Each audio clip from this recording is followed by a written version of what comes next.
sa next topic po natin. Na kung saan, eto na.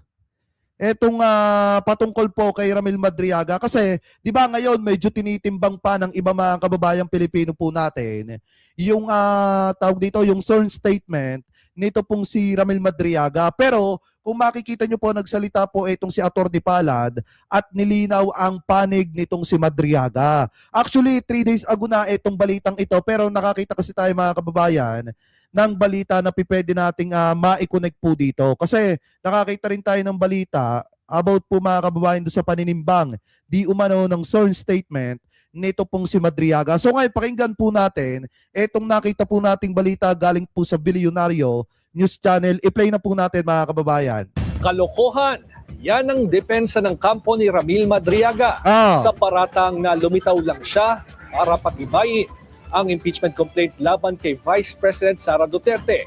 Kasi 'di ba sinasabi ng mga taga-suporta ni Sara Duterte na ito daw pong si Ramil Madriaga tanim lamang daw po ito at kaya daw po ito lumabas mga kababayan is para pagtibayin nga yung impeachment complaint laban daw po dito kay Vice President Sara Duterte. Anyway, tuloy pa natin. Ang buong detalye sa Agenda Weekend Report ni Dexter Ganiben ng Abante. Pinaglaan ni Atty. Raymond Palad ang mga akusasyon ngayon sa kanyang kliyente na si Ramil Madriaga na lumutang lang siya para sa hinahandang impeachment complaint laban kay VP Sara sa darating na Pebrero. Hindi ho namin kilala yung mga group na nag-file ng kaso sa ombudsman yung impeachment. Hindi ho namin alam yan. Pero kung gagamitin nila si Ramil as witness base sa kanyang nalalaman, of course, pag pinatawag yan ng kung saang mang korte, wala ho magagawa yan kundi magtestigo base sa design niya. Pero yung mga insinuation na nakipag-deal to sa administration, may set-up dito, kalokohan po yan. Ayon kay Atty. Palad, ang affidavit ni Madriaga na naglalahad ng kanyang nalalaman laban sa mga Duterte ay may kinalaman sa aniyay pagtalikod sa kanya ng mga Duterte nang sampahan niya ng kaso si dating presidential spokesman Atty. Harry Roque. Kasi mga kababayan, sa totoo lang, dito nyo makikita kung gaano kasama ang ugali nito pong mga Duterte. Bakit natin nasabi? Kasi ang kalaban po dito ni Harry Roque, nung kinasuhan po siya ni Madriaga, mga kababayan, yung mga kababayan po nating magsasaka. Kasi kaya lang naman kasi nagsampa ng kaso, ito pong si Madriaga kay Harry Roque dahil nga kinakamkam ni Harry Roque at ng kanyang asawa, di umano, yung lupain ng mga kababayan po nating magsasaka dyan po sa may Maribeles, Bataan. So ngayon, syempre naawa etong si Madriaga doon sa mga kababayan po nating magsasaka at tinulungan yung mga kababayan nating magsasaka na magsampa ng demanda dito po kay Harry Roque. Ang problema, nung gumanti na itong si Harry Roque, ginamit yung mga pogo operators, mga kababayan, at pinalabas na kinidnap ni Madriaga, di umano, yung mga pogo operators. So ngayon, sinampahan din siya ng kasong kidnapping at nung dumulog na sa mga Duterte, ito pong si Madriaga, tinabla po siya ni Sara Duterte, mga kababayan, at maliwanag pa nga yung sinabi ni Sara na bakit kinasuhan itong si Harry Roque. Parang kinalaban mo na rin ang mga Duterte. Doon pa lang mga kababayan makikita nyo na wala talagang malasakit itong kampo ni Sara Duterte sa mga kababayang Pilipino po natin. Talagang ginamit lang talaga nila ang taong bayan at patuloy nilang ginagamit tuwing magkakaroon ng eleksyon. Anyway, tuloy pa natin. Ang sabi po niya is that gawa-gawa lang yung kidnapping case na yan. Na-torture yung pinsan niya, ginawit siya. Tapos ginawang basehan yung dati niyang involvement sa kidnapping, nasampahan siya ng kaso. Sabi ni Atty. Palad, may sinumpaang salaysay sila ni Rosendo Madriaga kaugnay ng umano'y pag-torture sa kanya noon para idawit lang si Ramil. Hindi anya may pagkakaila na malapit sa mga Duterte si Madriaga dahil may mga hawak silang resibo para dito. Tama. Marami ho kaming pick. Tsaka marami ang humihingi ng tawag dito ng sagot ni Sara Duterte about po dito sa mga aligasyon ni Madriaga. Kaso ang problema, yung ating vice presidente po kasi nananatiling tahimik pa rin. Pagdating po kay Madriaga, napakadali lang naman kasi ng sagot dyan. Iko-confirm mo lang kung kilala mo etong si Madriaga, Vice President. Iko-confirm mo lang kung kilala mo o hindi. Kaso nga lang ang problema, pag nagsinungaling ka at sinabi mong hindi mo kilala, mabibisto ng taong bayan na nagsisinungaling ka. Lalo na at may mga litratong kumakalat na kasama mo si Madriaga or di kaya magkausap kayo. Pictures na nagpapatunay na madalas sila mag-video conference, dalawa lang sila one-on-one. Number 2, sinabi niya, na-confirm namin to kahapon lang na according doon sa mismong kapatid ni Ramil Madriaga, naka-receive naman siya ng chat na inaanak niya yung panganay na anak ni BP Sara. Oh, So mabigat, kung i-deny niya, dapat yung denial manggaling kay BP Sara. tama. Miyerkules nung nakaraang linggo, nang bigyan natin ng electronic copy ng affidavit ni Madriaga ang Office of the Vice President pero wala pa silang tugon hanggang ngayon. Pero nagpasalamat si VP sa mga taga-suporta sa The Hague sa patuloy na pagtitiwala sa kanya. I thank you for your continued support. Alam nyo, I am truly blessed. Una ng binalita ng Billionaire News Channel ang lumitaw na bagman umano ni VP Sara. Para sa Agenda Weekend, Dexter Ganibe, Abante! Since mga kababayan, kung makikita nyo na talagang maliwanag at may diin itong sinasabi ni Atty. Palad patungkol po dito sa relasyon ni Madriaga at ni Vice President Sara Duterte, may nakita rin po tayong balita about po dun sa sinasabing paninimbang sa sworn statement ni Madriaga. So ngayon, pakinggan po natin itong nakita nating balita galing po sa PRTV, Prime Media Philippines mga kababayan. Ikinikredit po natin sa kanila yan.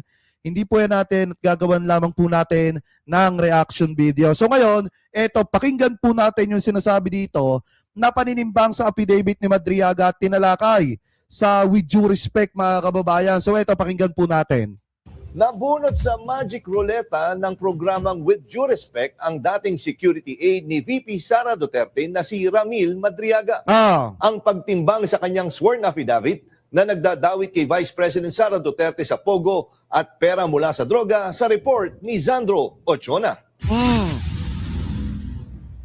Laman ng balita over the weekend ang paglutang ng sinumpaang salaysay ni Ramil Madriaga, ang dating security aide ni VP Sara Duterte. Kaya hindi ito nilampasan ng Magic Ruleta ng with due respect. Okay, go Roleta! Sino kaya?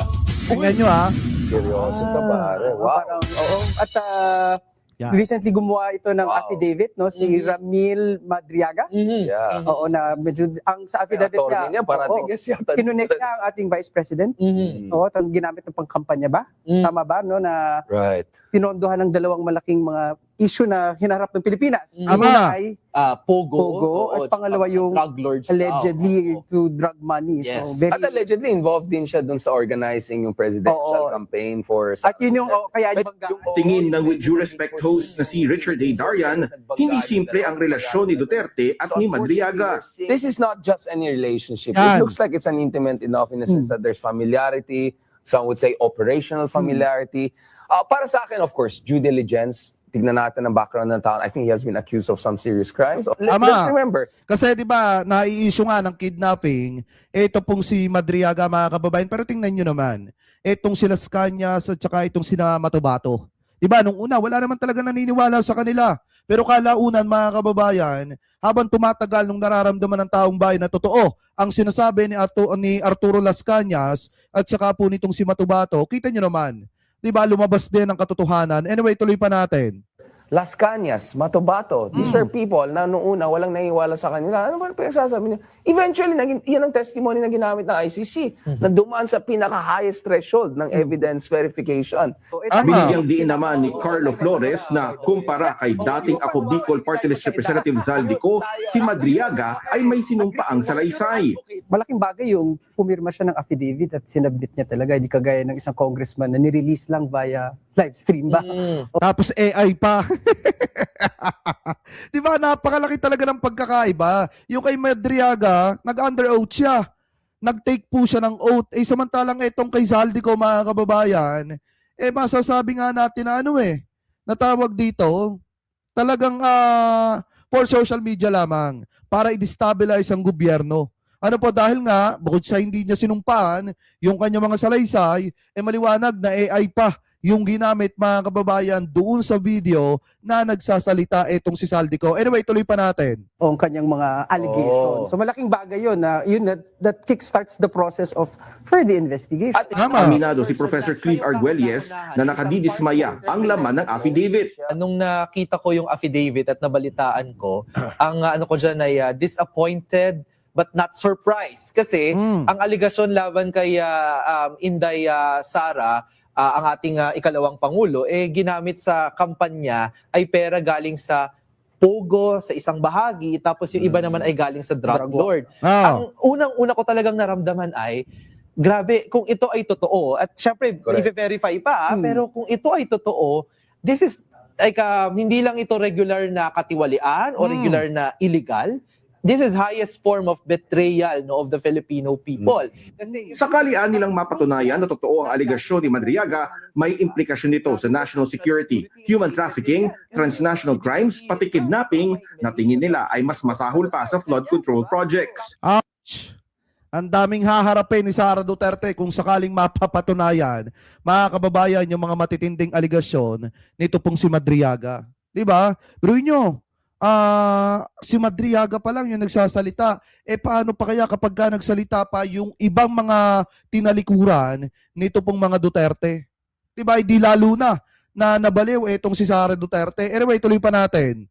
Sa programang Gising Pilipinas, inamin naman ni mamamayang Liberal Party List Representative Laila De Lima na binisita niya sa kulungan si Madriaga. Ito'y matapos makatanggap ng liham at kopya ng affidavit si De Lima mula kay Madriaga. Napaka-seryoso, napakabigat ng kanyang mga kwinikwento doon. So I got curious, I got interested. So pinuntahan ko po siya doon sa BJMP, doon sa receiving area na nandun din ang kanyang lawyer, in the presence of his lawyer. Tinanong ko siya about yung affidavit niya, yung mga sinasabi niya doon.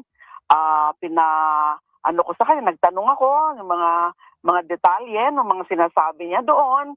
Git ni De Lima, dapat mas malalimang maimbestigahan ang mga isiniwalat ni Madriaga. Ako si Sandro Ochona ng PRTV News, nagseserbisyo para sa Pilipino. Ayan kung titingnan nyo mga kababayan, talagang yung mga isiniwalat po ni Madriaga, talagang wala na po diyang kawala si Vice President Sara Duterte. Katulad nga ng paulit-ulit kong sinasabi sa inyo, mga kababayan, simpleng sagot lang naman Sabihin mo lang na kung kakilala mo ba si Madriaga o hindi. Kung itatanggi mo naman, may mga resibo naman si Madriaga at nakapublic na naman yung mga resibo na yan na talagang may ugnayan sa'yo, etong si Madriaga. So ibig sabihin, no choice dito mga kababayan si Vice President Sara Duterte kung hindi harapin etong mga matitinding aligasyon ni Madriaga laban po sa kanya. Alam nyo, ang matindi kasi dito, bakit ba mas pinili ni Sara Duterte kampihan si Roque kaysa kay Madriaga?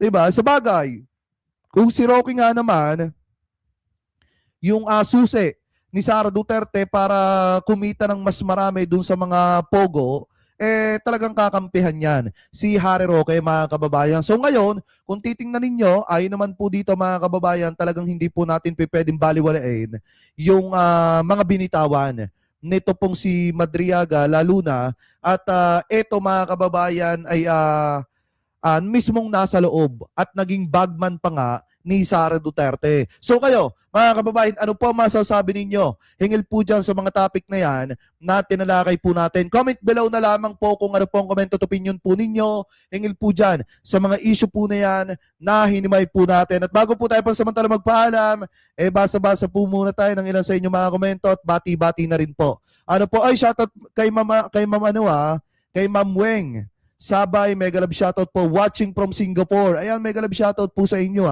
Shoutout din kay Pekwa Official. Oy Pekwa, mega love shoutout Kay Ma'am Dolly Babes, mega love shoutout po. Sabi dito, maraming haharapin si Sara na kafu. Pero napakinabangan niya naman lahat. Kaya nga di ba? Pero mga kababayan, mabigat-bigat yung haharapin ni Sarang yun kasi may mga kidnapping pa, may mga human trafficking pa. Kung sakaling mapapatunayan na totoo talaga yung sinasabi, yung nasa sworn affidavit nitong si Madriaga. Ano po? So kayo, mga kababayan, comment below na lamang po kung ano pong opinion nyo. Hingil po dyan. Pegador, wala kang kawala. Pegador, kayo ay maganda. Pegador, galit sa masama. Pegador, ang sa inyo bebenga. Pegador, wala kang kawala. Pegador, kayo ay maganda. Pegador, galit sa masama.